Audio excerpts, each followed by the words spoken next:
Sally kitchen. ഇന്നത്തെ recipe ഒരു സ്നാക്കിൻ്റെ റെസിപ്പിയാണ്. മുട്ട വെച്ചിട്ട് ചെയ്യാൻ പറ്റുന്ന ഒരു സ്നാക്ക്. നമുക്ക് 4 മണി ചായയുടെ കൂടെ പെട്ടെന്ന് തന്നെ ഉണ്ടാക്കിയെടുക്കാം. ആദ്യം അതിന് വേണ്ടിയിട്ട് ഒരു ചമ്മന്തി ഉണ്ടാക്കിയെടുക്കാനുണ്ട്. അപ്പോൾ ഞാനൊരു മിക്സിയുടെ ജാറിലേക്ക് 1/2 കപ്പ് തേങ്ങ എടുത്തിട്ടുണ്ട്. ഇതിലേക്ക് ഒരു ചെറിയ പീസ് ഇഞ്ചി ഇട്ട് കൊടുക്കാം. ഇനി ഇതിലേക്ക് എരിവിന് ആവശ്യമുള്ള പച്ചമുളക്, ഞാൻ 2 പച്ചമുളക് ചേർത്തിട്ടുണ്ട്. പിന്നെ ഇത്തിരി മല്ലിയില ചേർത്ത് കൊടുക്കുന്നുണ്ട്, ഒരു പിടി. ആവശ്യത്തിനുള്ള ഉപ്പ് ചേർത്ത് കൊടുക്കാം. പിന്നെ ഈ ഒരു ചമ്മന്തിയിൽ പുളിയൊക്കെ കിട്ടാൻ വേണ്ടിയിട്ട് ഒരു ചെറിയ നാരങ്ങ ഒന്ന് പിഴിഞ്ഞിട്ട് ചേർക്കുന്നുണ്ട്. വിനാഗിരി ചേർത്താലും മതി കേട്ടോ. അപ്പോൾ നാരങ്ങയും കൂടി ചേർത്തിട്ട് നമുക്ക് മിക്സി അടച്ച് വെച്ചിട്ട് ജസ്റ്റ് ഒന്ന് അരച്ചെടുക്കാം. ഒരു ചമ്മന്തി പരുവത്തിൽ നന്നായിട്ട് അരഞ്ഞ് കിട്ടൊന്നും വേണ്ട, വെള്ളമൊന്നും ചേർക്കേണ്ട ആവശ്യമില്ല. നമ്മൾ സാധാരണ ചമ്മന്തിക്ക് ചെയ്യുന്നത് പോലെ ഒന്ന് അരച്ചെടുക്കാം. അപ്പോൾ ഈ ഒരു പരുവത്തിൽ അരച്ചെടുത്തിട്ടുണ്ട്. നമ്മുടെ ചമ്മന്തി ഇവിടെ റെഡി ആയിട്ടുണ്ട്. ഇനി ബാക്കിയുള്ള പരിപാടികൾ ചെയ്യാം. അപ്പോൾ അതിന് വേണ്ടിയിട്ട് 2 മുട്ട നമുക്ക് ആവശ്യമുണ്ട്. ഈ ഒരു ഫില്ലിങ് നമ്മൾ ഉള്ളി വാട്ടോ പൊടിക്കുകയോ അങ്ങനെ ഒന്നും ചെയ്യുന്നില്ല. ചമ്മന്തിയും മുട്ടയും കൂടി വെച്ചിട്ടുള്ളൊരു ഫില്ലിംഗ് ആണ്. അപ്പോൾ അതാ പറഞ്ഞത്, എളുപ്പത്തിൽ നമുക്ക് ഉണ്ടാക്കിയെടുക്കാം. അപ്പോൾ 2 മുട്ട ഞാനൊന്ന് പുഴുങ്ങി വെച്ചിട്ടുണ്ട്. ഇത് നമുക്കൊന്ന് കട്ട് ചെയ്യണം.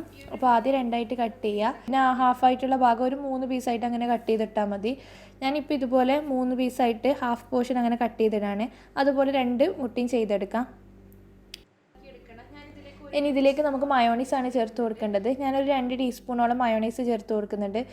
ഈ ഒരു മയോണൈസ് ചെറുതായിട്ടൊന്ന് മെൽറ്റായി പോയിട്ടുണ്ട്. അപ്പോൾ പെർഫെക്റ്റ് ആയിട്ട് മയോണൈസ് ഉണ്ടാക്കുന്നത് ഞാൻ കാണിച്ചിട്ടുണ്ട് ഫലാഫിലിൻ്റെ റെസിപ്പിയിൽ.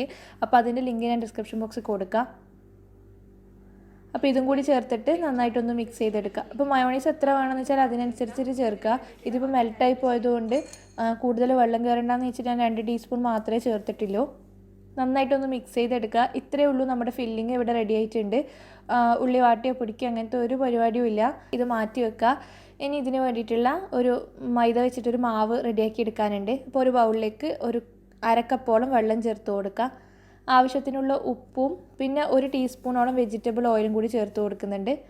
പിന്നെ ഈ ഒരു വെള്ളത്തിന് ആവശ്യത്തിനുള്ള മൈദ ചേർത്തിട്ട് നല്ല സോഫ്റ്റായിട്ട് ഒന്ന് കുഴച്ചെടുക്കാം. നമ്മുടെ മാവ് ഇവിടെ റെഡി ആയിട്ടുണ്ട്. ഇത് നമുക്ക് ചെറിയ ചെറിയ ബോൾസാക്കി മാറ്റണം. വലിയ ബോൾസൊന്നുമല്ല, ഒരു ചെറിയൊരു നാരങ്ങ വലുപ്പത്തിലുള്ള ബോൾസ്, ഒരു മീഡിയം സൈസുള്ള ചെറുനാരങ്ങ വലുപ്പത്തിലുള്ള ബോൾസ്. നല്ല വലുതാക്കിയാലും കുഴപ്പമൊന്നുമില്ല കേട്ടോ, സ്നാക്കിൻ്റെ വലിപ്പം കുറച്ച് കൂടുന്നേ ഉള്ളൂ. ഇപ്പോൾ ഞാൻ ഈ ഒരു രീതിയിലാണ് ചെയ്തെടുക്കുന്നത്. കാണാനൊരു ഭംഗിയല്ലേ ചെറുതായിട്ട് കാണുമ്പം. അപ്പോൾ ഇതുപോലെ തന്നെ എല്ലാം ചെയ്തെടുക്കാം. നമുക്കിതിന് പരത്തിയെടുക്കണം. റൗണ്ടായിട്ടാണ് പരത്തിയെടുക്കേണ്ടത്. പരത്തിയെടുക്കുന്ന സമയത്ത് നല്ല പേപ്പർ പോലെ തിന്നാവണ്ട, ചെറുതായിട്ടൊരു തിക്നെസ് വേണം, നല്ല തിക്കും ആവരുതേ.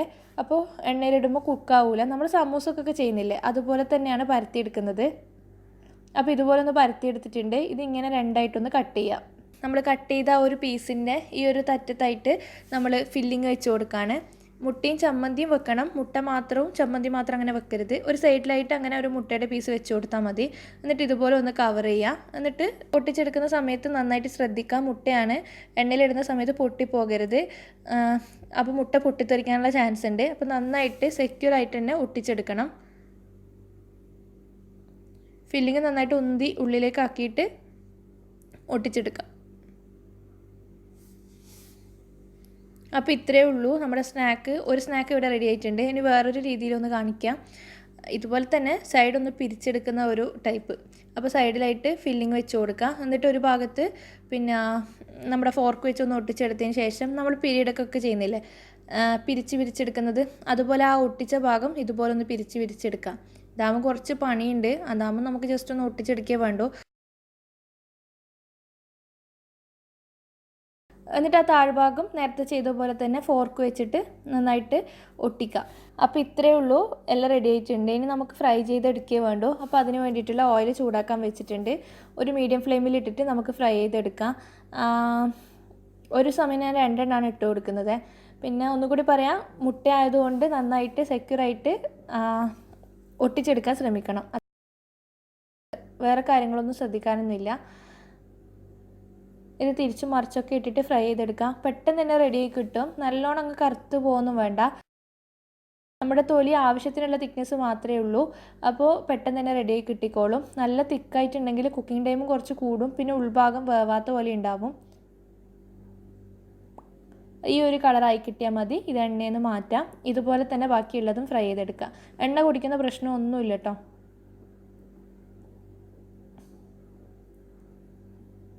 അപ്പോൾ എന്തായാലും ട്രൈ ചെയ്ത് നോക്കാമല്ലോ. ഈസി ആയിട്ട് ഉണ്ടാക്കിയെടുക്കാം. വീഡിയോ ഇഷ്ടപ്പെടുകയാണെങ്കിൽ ലൈക്ക് ചെയ്യാനും ഷെയർ ചെയ്യാനൊന്നും മറക്കരുത്. സബ്സ്ക്രൈബ് ചെയ്യാത്തവരാണെങ്കിൽ ദയവായിട്ട് സബ്സ്ക്രൈബ് ചെയ്യണേ. താങ്ക്